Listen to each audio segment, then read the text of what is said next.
पिया मने गिरधारी पर्णा सावरियो पर्णा पिया मने गिरधारी पर्णा पर परणी तो शाम ना थर अमृत दोता पर परणी जो शाम ना थर अमृत दोता.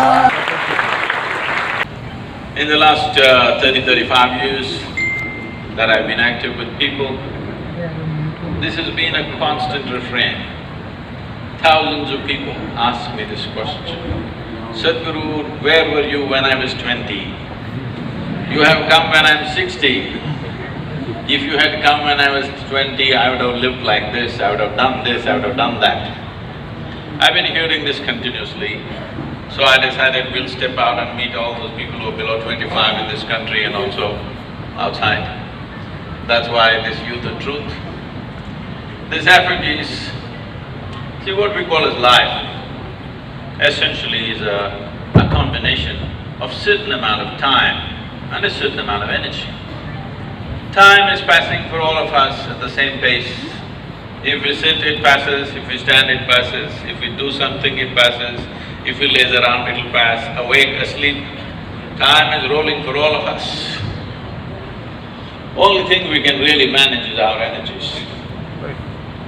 When you're youth, when you're in that segment of life which is called youth, you're at the peak of your energy. This is something most of the youth will not realize till it passes. That you're at the peak of your energy, life is not going to be the same way as years roll. So when this energy is at its peak, which is the only manageable part of our life, time is not manageable, it just rolls. This is the only manageable part of our life. When it is raging at its peak, if we bring a certain level of clarity and balance in our life, this energy could become a phenomenal force in our life. This energy could become a possibility to unfold our genius. When I say our genius, every individual has a certain genius within them. Will they find the necessary atmosphere, necessary attitude, necessary situation within themselves and around themselves to unfold this or not is the only question. Unfortunately, I could be wrong with my percentages, but unfortunately I think not even 1% of the human population manage to really let their genius blossom in their life because they all get concerned with their livelihoods and other stuff. Very few people remain unconcerned and explore the possibility of what can be done at its peak within themselves and around themselves. So it is only 1%. My endeavor is in this generation, if we can raise this to 10%, we will have a brilliant world. We will have a phenomenal process happening in the world because after all, the nation, the world, the society are the products of human genius. Whether we live as a mediocre society or as a brilliant society is not decided by the masses on the street, but a few brilliant minds which come. If we increase the number and percentage of those brilliance, that brilliance to unfold in a society, that society will rage and flourish in a different way. In this culture, that's always been the focus. Always individual genius has been the focus because ultimately that is the determining factor. That is why we are in the universities seeing how to assist you in this process. Not just learning engineering or technology, but how to unfold the greatest technology that we already have, which is human mechanism. Thank you very much for having us.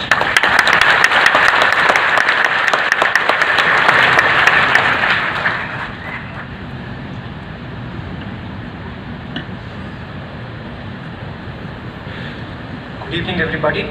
I welcome you all here to the Youth and Truth program at IIT Bombay. First of all, I would like to thank Mohit Chauhan sir for his splendid performance. He has infused so much energy in the audience here. I would also like to thank Isha Sanskriti and Sounds of Isha for their amazing display of raw talent. It has been mesmerizing. my MS in Cornell and Johns Hopkins University abroad, or to do a PhD here at IIT Bombay. My heart was leading me towards the US lifestyle, but my brain told me that this is the right thing, a PhD at IIT Bombay is the right thing for my career. But every time, and evidently I'm here at IIT Bombay, but every night when I go to sleep, I fantasize and I think about how my life in the US would have been, how, I wonder how it would have been. So when I'm at such a stage, could you tell me what exactly this conflict of interest is? What should I be doing? So we must understand this. People are always thinking when it comes to education, career, choice of partners, marriage, at various points, what is the best thing to do? Let me tell you, there is no best thing to do in the world. Really, there is no best thing to do. Even if you take a very simple thing and put everything that you have into it, if you throw yourself into it, it could become a great thing. Is it the best thing? No. There is no best thing, because how do you decide what is best? What I am doing is best or what you are doing is best? There is no such thing. Is spiritual process the best thing or chemical engineering the best thing? It will be foolish even to ask that question, isn't it? It is just that if you throw your life into something, it can become a great thing. So don't look for best things, because you'll waste your life always wondering what's the best thing. People come to me, they've been married for 35 years, have 3-4 children. Sadhguru, I don't know if I made the right choice.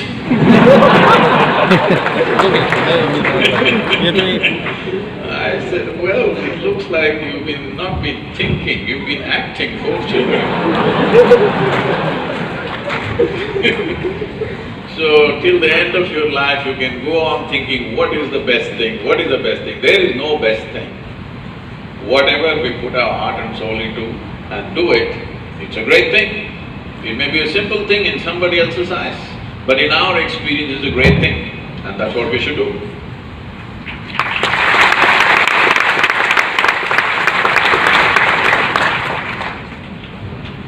Hello everybody, Namaskaram Sadhguru. My name is Hiya and I am a first year student here studying in the aerospace department. Being a college student, we live in dorms and hostels and we are surrounded by people day in and day out. And with people comes opinions and ideas. So for instance, let's say I got up in the morning and I got ready for class and I'm about to leave, and one of my friends joins me and she casually comments that your hair doesn't look very good today, like what's wrong with it? So some of us are of the type that we will rush back to our rooms and just fix it somehow. That might even mean that we're late for class. But let's say I didn't even do that, but that thing would keep going in my mind. Like throughout, I would be in the class but I would be thinking about my hair. So, it is… others' opinions and ideas have a very deep effect, although it varies from person to person, the amount of effect it has. But how do we take the good out of it and still not lose our individuality and uniqueness in the process? Now, in this world, more money, probably 10 times or even 100 times more money is being spent on hair products than on the brain products. So it looks like a whole lot of people don't care what is inside, they only care what is outside. So, for those people who are in a certain state of their life where they need to intensely focus on something, very intensely, where they need undivided attention to achieve what they want to achieve, normally we shave their heads so that they don't have to stand in front of the mirror every day. See, I don't have to stand in front of the mirror, every day I look the same. So I don't have to check how am I looking today. So when you're focused on something else, certain things get less significance. How we look, is it important? Yes, it is. To some extent, It is important in our lives. But right now, you're not going to walk the ramp, you're going to the class, okay? So all you have to do is bundle up your hair, tie it up on top of your head so that they can't see your hair, they can just see the knot and they can see the size of your hair, that's a good thing. It is not that one should not be concerned about their appearance, of course it matters, but where does it matter, where does it not matter is something we have to decide. If it matters too much everywhere, I've seen people about 27 times in a minute,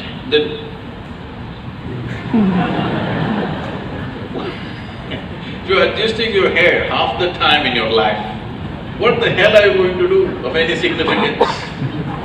I'm not saying you should not have hair, I'm not saying you should not keep it well, but if you are so concerned about your appearance, obviously you're a bit empty inside.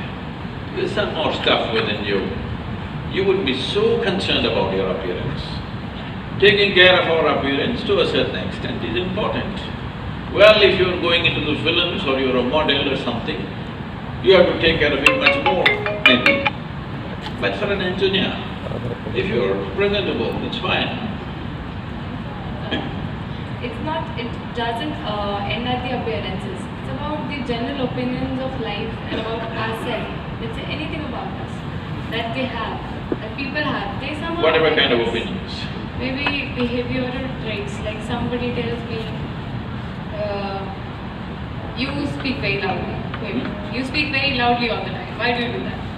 Maybe, I mean, it hasn't happened with me, I'm just giving an example. So, how do we take… like, I was about to tell you your trousers are torn, but I didn't tell you. There was a time when I lived in denims, nothing but denims, okay? Only Levi's. And because of motorcycling and all kinds of things, they would get torn. We had to get it from United States, otherwise they were locally not available in 60s. Well, so we used to patch it up, but now people are tearing it up and then wearing it. So obviously the message is you don't care about what other people think about you.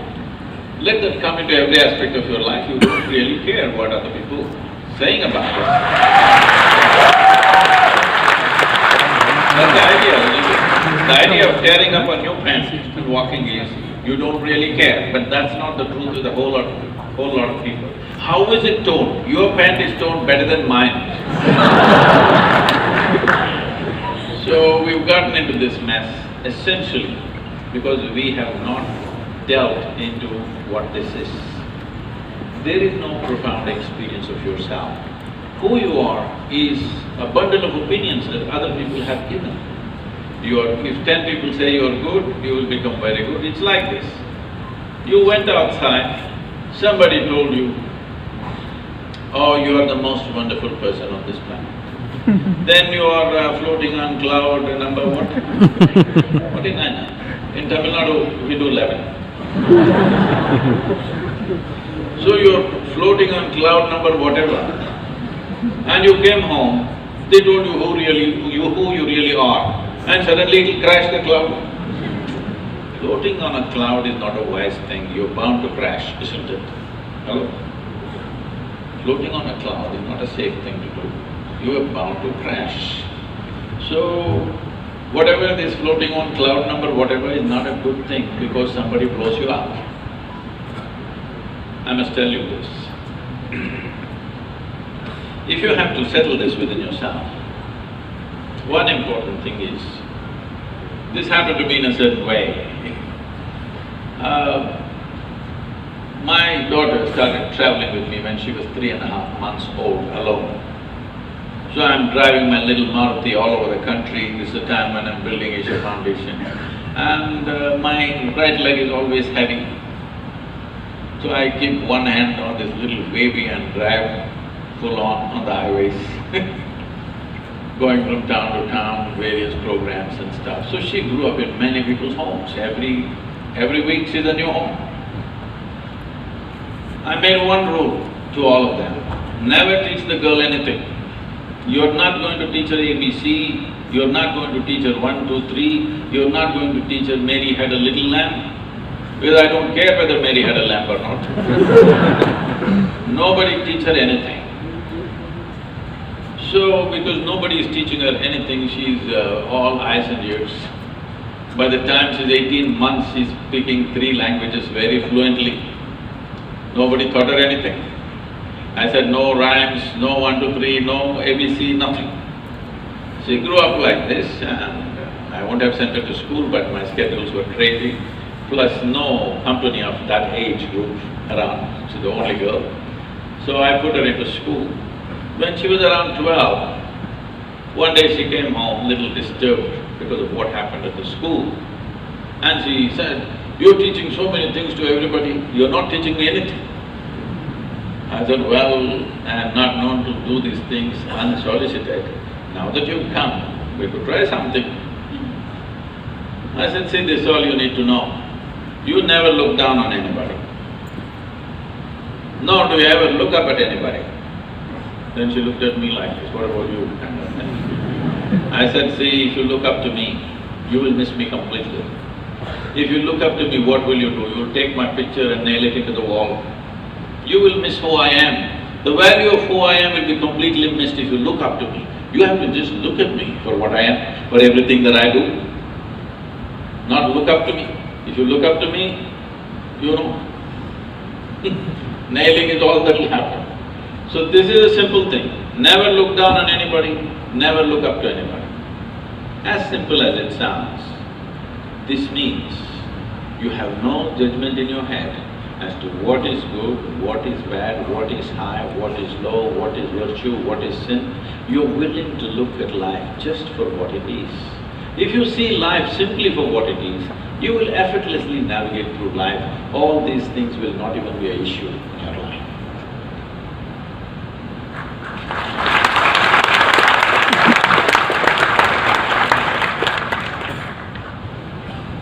Good evening, man of century. Man of century, sir. I am Gaganpreet Singh, pursuing Masters in Geoinformatics and Remote Sensing in CSRE department at IIT Bombay. Sir,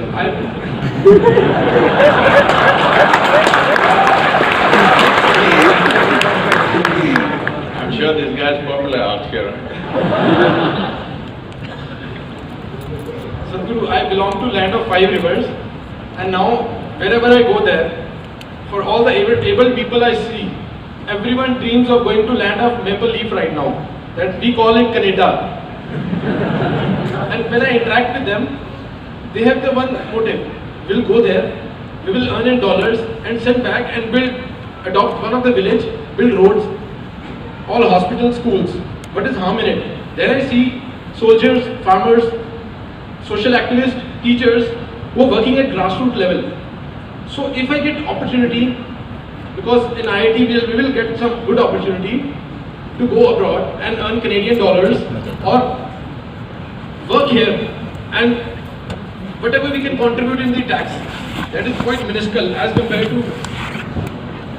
See, India is an ancient culture.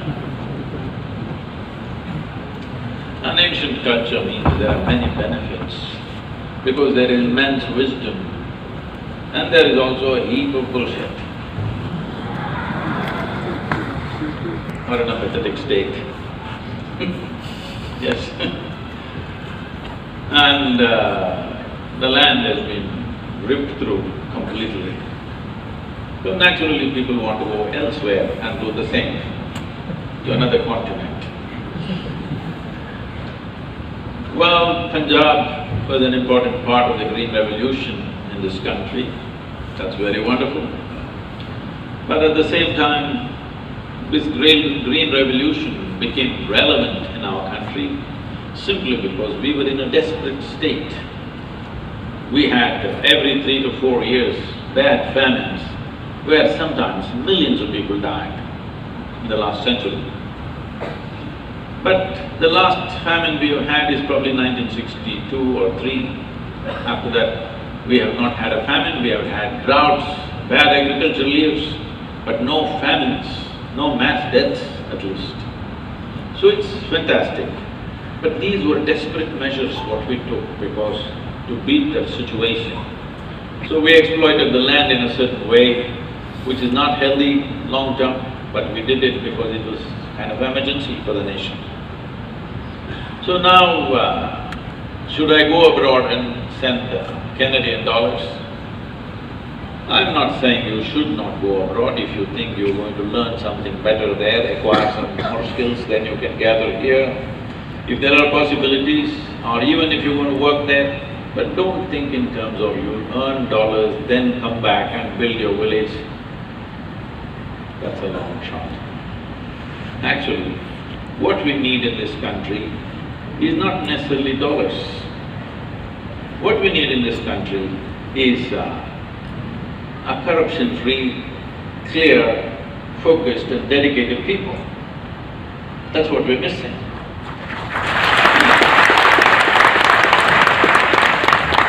Money is there. We don't really need money from outside, really. It is just that we are constantly busy working against each other at so many levels, okay? Our energies are simply spent throwing things at each other all the time. If you don't understand what I'm saying, just turn on one of the English news channels and watch in the evening. How much energy is simply wasted, simply saying rubbish against each other endlessly.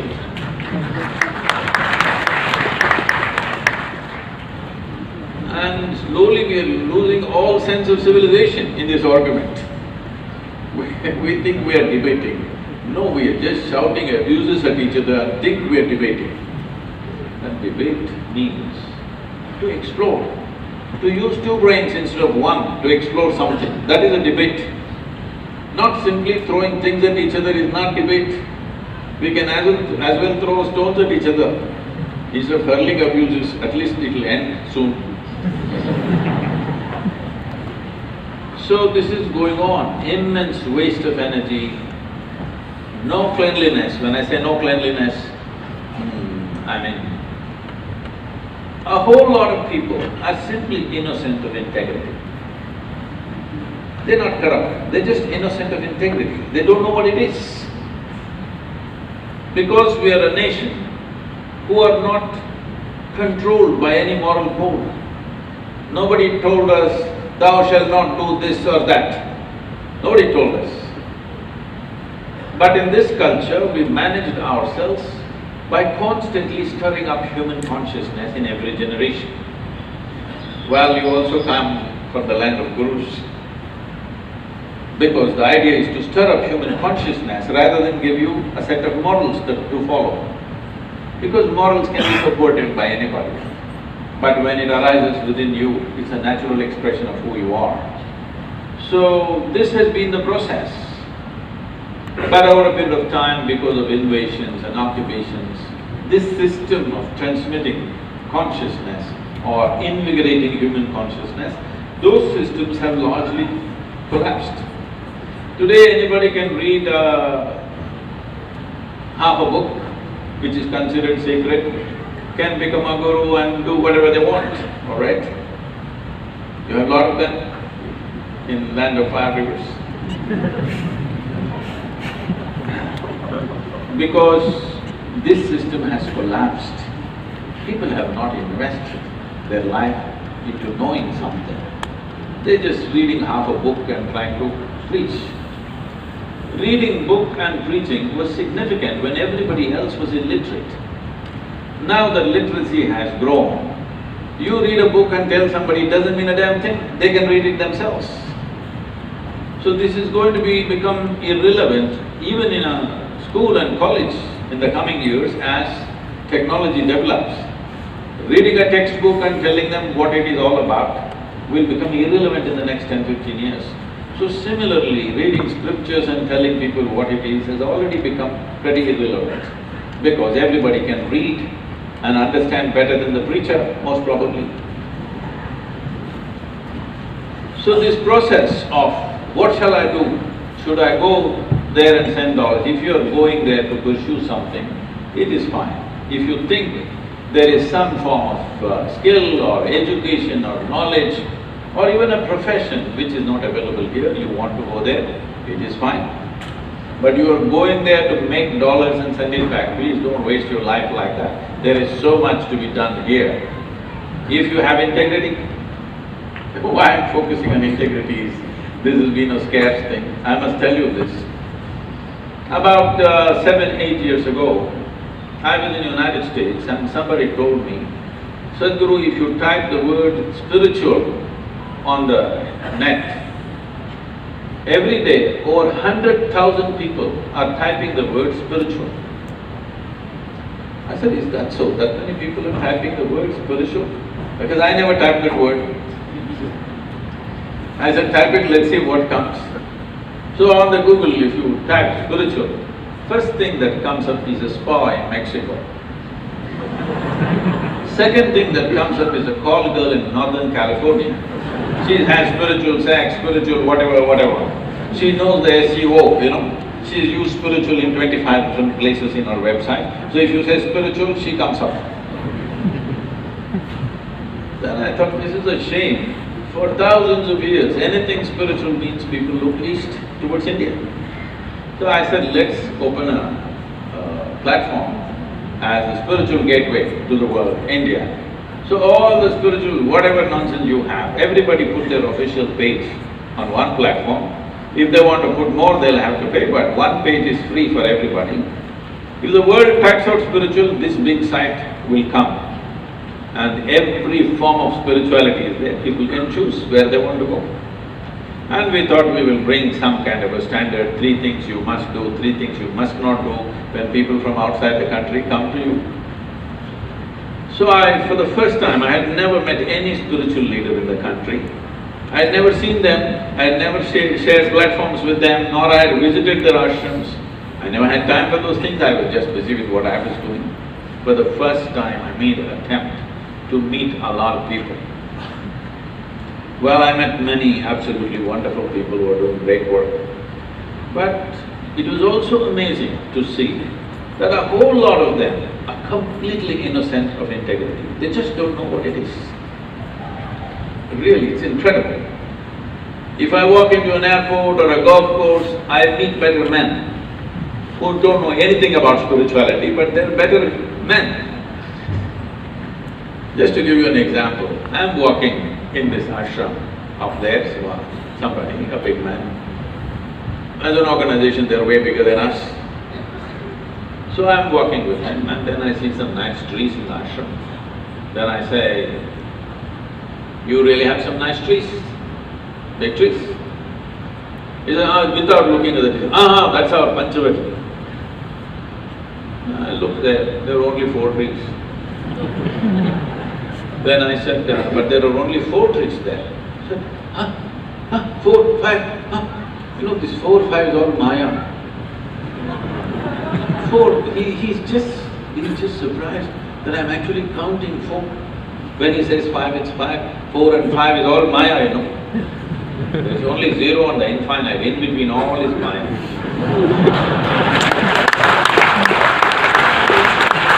So, whether it is politics or any profession, including spirituality, unfortunately, one ingredient that is really weak in India right now is integrity. If you think you have integrity, please stay in India. We don't want one more to escape.